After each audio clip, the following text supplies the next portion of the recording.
ಲೋಕಸಭಾ ಚುನಾವಣೆಗೆ HDK full active ಆಗಿದ್ದಾರೆ. ಮಂಡ್ಯ ಲೋಕಸಭಾ ಕ್ಷೇತ್ರದಿಂದ ಕುಮಾರಸ್ವಾಮಿ ಸ್ಪರ್ಧೆ ಮಾಡೋದು ಖಚಿತ ಆಗ್ತಿದೆ. ಹಾಗೆ ಕ್ಷೇತ್ರದಲ್ಲಿ ತುಂಬಾ ಆಕ್ಟಿವ್ ಆಗಿದ್ದಾರೆ. ಆಸ್ಪತ್ರೆಯಿಂದ ಬಂದವರೇ ಫುಲ್ ಆಕ್ಟಿವ್ ಆಗಿ ಓಡಾಟ ನಡೆಸ್ತಾ ಇದ್ದಾರೆ. ಬಿಜೆಪಿ ಜೆಡಿಎಸ್ನ ಕಾರ್ಯಕರ್ತರು ಹಾಗೂ ಮುಖಂಡರನ್ನ ಭೇಟಿ ಮಾಡಿದ್ದಾರೆ. ಅನಾರೋಗ್ಯದ ನಡುವೆಯೂ ಕೂಡ ಸರಣಿ ಸಭೆಗಳನ್ನ ಎಚ್ಡಿಕೆ ನಡೆಸಿದ್ದಾರೆ.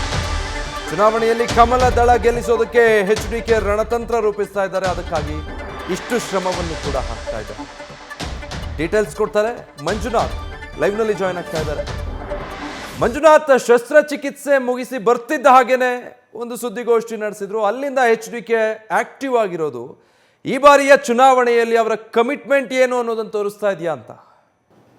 ಖಂಡಿತವಾಗಿಯೂ ವಿಜಯ್, ಏನಂದ್ರೆ 2024ರ ಏನು ಲೋಕಸಭಾ ಚುನಾವಣೆಯನ್ನ ಕುಮಾರಸ್ವಾಮಿ ಅವರು ಸಾಕಷ್ಟು ಗಂಭೀರವಾಗಿ ತೆಗೆದುಕೊಂಡಿದ್ದಾರೆ. ಅದರಲ್ಲೂ ಕೂಡ JDS BJP ಮೈತ್ರಿ ನಂತರ ರಾಜ್ಯದಲ್ಲಿ ಕಾಂಗ್ರೆಸ್ ಅನ್ನ ಸೋಲಿಸಬೇಕು, ರಾಜ್ಯದಲ್ಲಿರುವಂಥ 28 ಕ್ಷೇತ್ರಗಳಲ್ಲಿ BJP JDS ಅಭ್ಯರ್ಥಿಗಳನ್ನು ಗೆಲ್ಲಿಸಬೇಕು ಅನ್ನೋದು ಕುಮಾರಸ್ವಾಮಿ ಅವರ ಒಂದು ದೃಢ ನಿರ್ಧಾರ ಆಗಿರುವಂಥದ್ದು. ಹೀಗಾಗಿ ಅವರ ಅನಾರೋಗ್ಯದ ಮಧ್ಯೆಯಲ್ಲೂ ಕೂಡ ಸಾಕಷ್ಟು ಒಂದು ದೆಹಲಿಗೆ ಭೇಟಿ ನೀಡುವುದಾಗಿರ್ಬೋದು, ಜೊತೆಗೆ BJP ಪಕ್ಷದ ನಾಯಕರನ್ನ ಭೇಟಿ ಮಾಡಿ ಚರ್ಚೆ ನಡೆಸ್ತಿದ್ರು. ಆದರೆ ಅದಾದ ನಂತರ ಏನು ಆಸ್ಪತ್ರೆಯಲ್ಲಿ ಒಂದು ಚಿಕಿತ್ಸೆ ಆಗುತ್ತೆ, ಅಂದರೆ ಶಸ್ತ್ರಚಿಕಿತ್ಸೆ ಆಗುತ್ತೆ.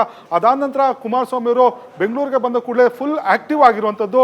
ಅದರಲ್ಲೂ ಕೂಡ ಮಂಡ್ಯ ಒಂದು ಕ್ಷೇತ್ರದಲ್ಲಿ ತಾವೇ ಸ್ಪರ್ಧೆ ಮಾಡ್ತೀವಿ ಅನ್ನೋ ಸಂದರ್ಭದಲ್ಲಿ ಮಂಡ್ಯ ನಾಯಕರಾಗಿರ್ಬೋದು, ಜೊತೆಗೆ ಕೋಲಾರ ಕ್ಷೇತ್ರದ ಒಂದು ಟಿಕೆಟ್ ಗೊಂದಲ ಏನಿತ್ತು, ಈ ಎಲ್ಲ ಒಂದು ಗೊಂದಲಗಳ ಮಧ್ಯೆ ಕೂಡ ಅವರು ಸರಣಿ ಸಭೆಗಳನ್ನು ನಡೆಸಿ ಈ ಒಂದು ಪ್ರಾಬ್ಲಮ್ ಅನ್ನ ಸಾಲ್ವ್ ಮಾಡೋ ನಿಟ್ಟಿನಲ್ಲಿ ಸರಣಿ ಸಭೆಗಳನ್ನ ನಡೆಸಿದ್ರು. ಜೊತೆಗೆ ಏನು BJP ನಾಯಕರು ಹಲವು BJP ನಾಯಕರಿಗೆ BJP ಹೈಕಮಾಂಡ್ ಟಿಕೆಟ್ ಘೋಷಣೆ ಮಾಡಿತು. ಆ ಎಲ್ಲ ನಾಯಕರು ಕೂಡ ಅವರನ್ನ ಭೇಟಿ ಮಾಡಿದ್ರು. ಜೊತೆಗೆ ಟಿಕೆಟ್ ವಂಚಿತರಾಗಿರ್ಬೋದು, ಜೊತೆಗೆ ಅಸಮಾನಿತರು ಯಾರಿದ್ರು, ಕರಡಿ ಸಂಗಣ್ಣ ಸೇರಿದಂತೆ ಹಲವು ನಾಯಕರು ಅವರನ್ನ ಭೇಟಿ ಮಾಡಿ ಒಂದು ಏನು ಅವರಿಗೆ ಒಂದು ಕೂಡ ಅವ್ರ ಜೊತೆ ಕೂಡ ಮಾತುಕತೆ ನಡೆಸಿ ಒಂದು ಸಮಾಧಾನ ಪಡಿಸುವಂತ ಕೆಲಸವನ್ನ ಕುಮಾರಸ್ವಾಮಿ ಅವರು ಮಾಡಿದ್ರು. ಜೊತೆಗೆ ಏನು ಮೈಸೂರಿನಲ್ಲಿ BJP ಮತ್ತು JDS ಮೈತ್ರಿ ಅಭ್ಯರ್ಥಿ ಆಗಿರುವಂತಹ ಯದುವೀರವ್ರನ್ನ ಗೆಲ್ಲಿಸೋದಕ್ಕಾಗಿರ್ಬೋದು, ಜೊತೆಗೆ ಚಾಮರಾಜನಗರ ಈ ಒಂದು ಕ್ಷೇತ್ರದಲ್ಲಿ ಕೂಡ ಏನು BJP ಅಭ್ಯರ್ಥಿ ಇದ್ದಾರೆ ಅವರನ್ನು ಗೆಲ್ಲಿಸೋದಕ್ಕೆ ಒಂದಷ್ಟು ಕೋರ್ ಕಮಿಟಿ ಸಭೆಗಳನ್ನು ಭಾಗವಹಿಸಿ ಅಲ್ಲಿ ಒಂದು JDS ಮತಗಳನ್ನ BJP ಪರ ಒಂದು ಡೈವರ್ಟ್ ಮಾಡಲಿಕ್ಕೆ ಅಲ್ಲಿ ಕೂಡ ಸಭೆಗಳನ್ನು ನಡೆಸಿದ್ರು. ಇನ್ನು ಮಂಡ್ಯ ವಿಚಾರಕ್ಕೆ ಸಂಬಂಧಪಟ್ಟಂತೆ ನಡೆದಂತ ಕೋರ್ ಕಮಿಟಿ ಸಭೆಯಲ್ಲಿ ಕೂಡ ಖುದ್ದು ಕುಮಾರಸ್ವಾಮಿ ಅವರೇ ಹೋಗಿ ಭಾಗವಹಿಸಿದ್ರು. ಅಲ್ಲಿ ವಿಜೇಂದ್ರ ಅವರು ನೇರವಾಗಿ